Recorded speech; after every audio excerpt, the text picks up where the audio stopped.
गडचिरोली हा नक्षलग्रस्त भाग आहे। याच दुर्गम भागामध्ये जीवाची पर्वा न करता अविरत रुग्णांची सेवा करणाऱ्या परिचारिका आशा बावणे यांनी आज जागतिक परिचारिका दिनानिमित्त सार्वजनिक आरोग्य विभागाच्या वतीने पुरस्कार देऊन गौरवण्यात आलं। आरोग्यमंत्री प्रकाश आंबेडकर यांच्या हस्ते त्यांचा सत्कार झाला। त्यानंतर त्यांनी माध्यमांशी बोलताना गडचिरोली सारख्या नक्षलग्रस्त भागातील आरोग्य सेवेचा आपला अनुभव सांगितला।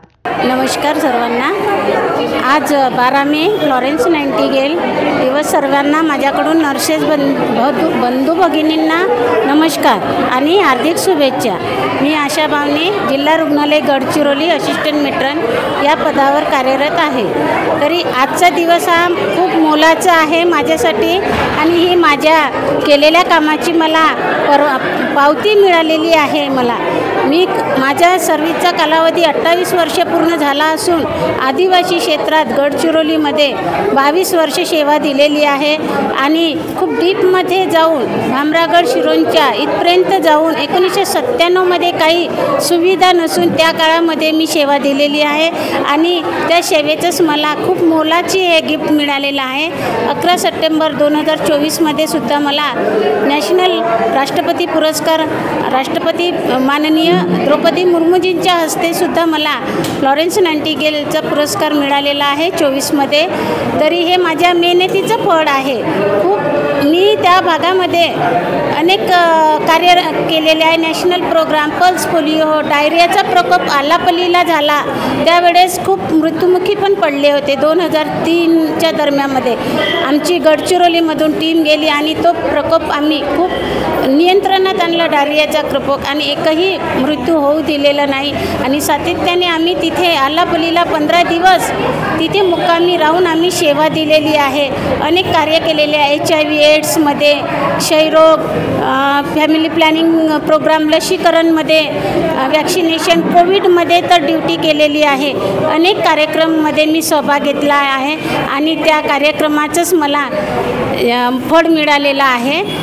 तुम्ही नक्षलग्रस्त भागातून येतात, त्या नक्षलग्रस्त भागातून येतात, एवढ्या कठीण परिस्थितीमध्ये आरोग्य सेवा देताना काय हां, 1997ला माझी पोस्टिंग अधिपरिचारिका म्हणून मी काम केलं। त्यावेळेस खूप दुर्गम, आमच्याकडे सोयीसुविधा नव्हती, राहण्याला काही क्वार्टर्स नव्हते। एखाद्या अशा शेतामध्ये एक घर मिळालं, तिथं किरायानं राहायचं, पाण्यापावसामध्ये अंधार राहायचा। गडचिरोलीसारख्या जिल्ह्यामध्ये 1997ला लाईनसुद्धा नव्हती। आम्ही जनरल हॉस्पिटल 7 दिवस, आम्ही 7 ते 10 दिवस मेणबत्त्यावर हॉस्पिटल पण चालवलेलं आहे। अशा परिस्थितीत आम्ही कार्य केलेले आहे आणि मोतीबिंदूच्या शस्त्रक्रियेला भामरागडला जात असताना आम्हाला नक्षलवादीशी सुद्धा भेटल्या। आम्ही गाडीत असताना मला सुद्धा खाली उतरवलं लेडीज नक्षलवादी आणि माझं सगळं चेकिंग केलं त्यांनी, परंतु आम्हाला काही न करता आम्ही त्यांना सांगितलं की आम्ही सिस्टर आहे, आय कार्ड वगैरे दाखवलं, आम्हाला सोडलं। अशा परिस्थितीत आम्ही काम केलेलं आहे आणि त्यावेळेस तर एकच बस जायची आणि एकच बस यायची, असं प्रवास होता त्या गडचिरोलीसारख्या ठिकाणी। तर त्याच मेहनतीचं फळ मला हे मिळालेलं आहे। मला राष्ट्रपती मुर्मूजी मॅडमच्या पण हस्ते मिळालं आणि आज राज्यस्तरावरचं पण फ्लॉरेन्स नाइटिंगेल पुरस्कार मिळालेला आहे आणि मी खूप आनंदी आहे आणि असंच मी पुन्हा कार्य करेल। आणि जे माझ्या बहिणी आहे, छोट्या बहिणी आहे, मी आज असिस्टंट मेट्रन या पदावर आहे। मी नवीन मुली येतात त्यांना मी खूप ओरिएंटेशन देते की तुम्ही चांगले कार्य करा, एक दिवस तुमचं पण येईल राज्यस्तरावरचा आणि नॅशनल लेवलचा पण तुमचा पण कालावधी येईल। तुम्ही फक्त मेहनत करा आणि आपल्या मेहनतीचं फळ केव्हाही आपल्याला मिळू शकते आणि आपली जे रुग्णांना सेवा देतो हीच आपली ईश्वर सेवा समजली जाते आणि कुठेही आपलं फळ आपल्याला मिळू शकते।